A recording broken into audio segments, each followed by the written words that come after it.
we talked about this before we came on this podcast, but you have experience in this kind of environment, being on camera, being on TV, the lights are on you. So you did the columnist role. That's more of like behind the scenes. They're just words on the page. But you've also been a media personality, and you still are in that role.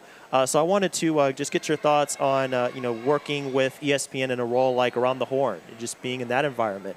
Would you say that you enjoyed that role any more or less than being a columnist behind the scenes? Because they're very different. So TV is more enjoyable. Writing is more satisfying. The best compliment you get is when people say, I read you, and when they tell you things that really indicate they've read the entirety of the column. Right. And it takes more work to read than it does to watch TV. And especially in the era of shortened attention span, it takes a lot, and it's asking a lot for someone to get through a 1,000-word column. Absolutely. And so when people would come up and say, hey, I read you in the LA Times, or I read you at ESPN, that meant more to me. It was more satisfying to me than when people say, oh, hey, I see you on ESPN. They might not be hearing me. They don't always say, I listen to you. They might be on the TV in the bar or in the place where they work.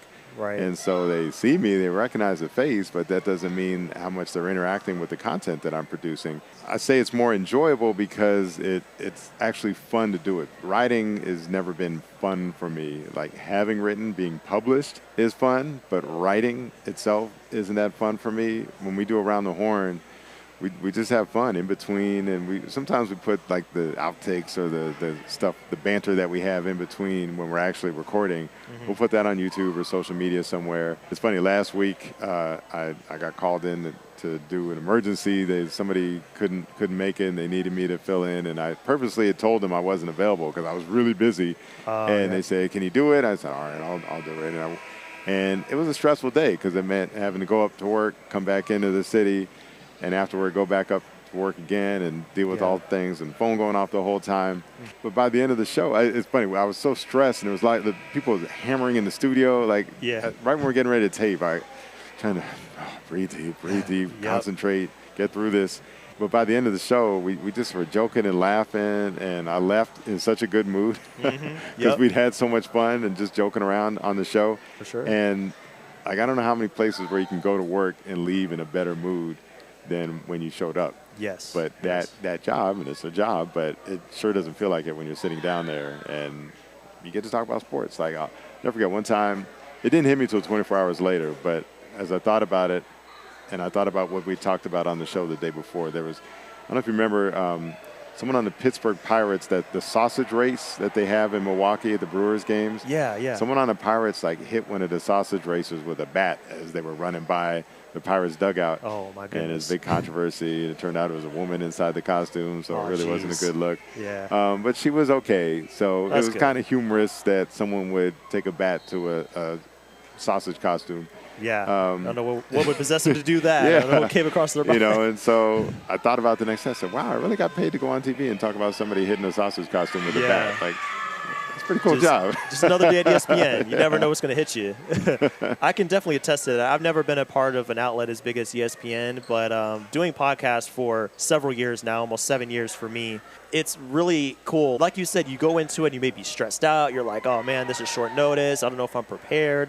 And it's almost like you just kind of relax as it progresses. So you get more kind of into a rhythm, and you kind of get into the topic you're talking about, and the jokes start flying and you feel better. So I think that's the joy of TV. Of course, there are times where it can be the opposite, but I've found in many situations where you're podcasting, you're doing a live recording or whatever, you just kind of get into a rhythm. You settle in with your guest, and you form a bond, and it's just such a great opportunity. So I would echo that. I've been in the same situation. The people that you work with are important. It's funny. It's such a good group at ESPN and Around the Horn in particular. And Aaron Solomon is the producer of the show overseas. It's funny, I actually worked for his father, George Solomon, when I was at the Washington Post.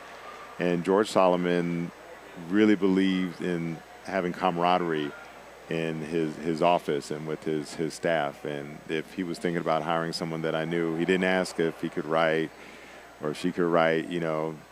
He wouldn't be talking to them if they couldn't write. But what he wanted to know from me is, how would they fit in? Would they be a good fit here? So, I think Aaron is taking that into consideration now as he's assembling his staff. And one cool thing about Around the Horn is that it's constantly evolving and changing, and there's fresh blood coming in. It's not the same old faces that it was 20 years ago. Right. So it's able to adapt, and, new people can see people that are more like them and that are more relatable to them.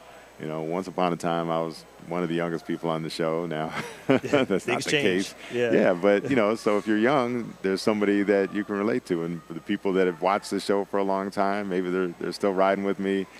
Can't tell you how often I get people say, oh, man, I used to watch this show all the time when I was a kid. Now they're grown people like 6'5" and, well into their careers in adulthood. Yeah. And I'm like, you realize how old that makes me feel. Like, yeah, I used to come home, when I was 12 years old after school and watch the show. Oh, man. But it's cool that we're a part of people's lives. They also recognize that, like, certain shows, and this one, like, that's going to be the demographic, right? For sure. It's on at, on the West Coast, it's on at, like, 2 o'clock in the afternoon or 3 o'clock in the afternoon. So that's who's going to be watching then. Yeah. And NBA referees, actually. The NBA refs, because, they're in their hotel, they're getting some time in on the treadmill before the game. True, yeah. So, and they all stay at the same hotels that we did. And so they would always, hey, I was watching today. So, like, I would say, like, 15-year-olds and NBA referees. That was our office. That's a really weird combination. That is a weird combination. Yeah. That's so funny, but that's great.